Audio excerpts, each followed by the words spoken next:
Ассалаумағалейкум, құрметті көрермендер. Бүгінгі айтып өтетін уақиғамыз адамның жан дүниесін тербететін, әкенің ата-ананың алдындағы парызын өтеген қыздар турасында болады. Егер осы уақиға қызығушылық танытатығым болсаңыз, арнамыздағы подписаться және де бір ғана лайк түймелерін басып, видеомызды соңына дейін қараңыз. Ал онда біз бастадық. Бір адамның 5 қызы болды. Олар есейген соң оларға құдай келе бастады. Үлкен қызы күйеуге шығудан бас тартты, өйткені ол әкесіне қарағысы келетін. Оның 4 сіңлісі тұрмысқа шығады. Үлкен қызы әкесіне сүйсіне қарап өтті. Арадан жылдар өтіп, әкесі бұл дүниеден өтеді. Әкесі өлер алды, өсиет жазып жастық астына қойып, бұл дүниеден озды. Бұл үйді сендерге. Алайда апаларың тұрмысқа шыққанша үйді сатпаңдар. Ол тұрмысқа шыққан соң үйді сатып бөліп алыңдар деді.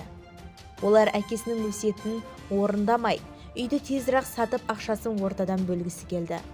Апасына қарамастан үйді сатып жіберді. Үлкен қыз бар жайтты үйді сатып алушыға үй жайын айтып берді. Үй табам дегенше уақыт берің деп сұранды. Үйдің егесі келісті. Үй сатып ақша ортадан бөлінді. Үлкен қыз өте сабырлы әрі пысық еді. Бір айдан кейін үй егелері келді. Қорқып кеткен қыз көшеде қалуынан ойланып, кешіріңіз, мен әлі тұрар жер таппадым деп шошып түсті. Әлгі үйдің егесі жас, үкідей жігіт еді.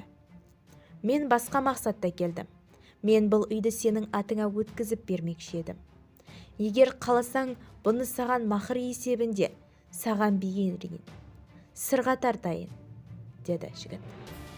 Бұны естіген қыз жылап жіберді.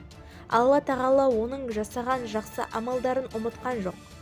Бірнеше күннен кейін үйдің жаңа иесі қызды тұрмысқа алды. Алла тағала ешқашан жақсы амалдарды жауапсыз қалдырмайтынын осы уақиғадан да біле аласыздар. Егер сіз осы видео сізге ұнаған болса, видеомыздың кең таралу мақсатында бір ғана лайк түймесін және де подписаться түймелерін басып, каналымыздағы осы видеоның ссылкасын достарыңызға бөлісе отырыңыздар.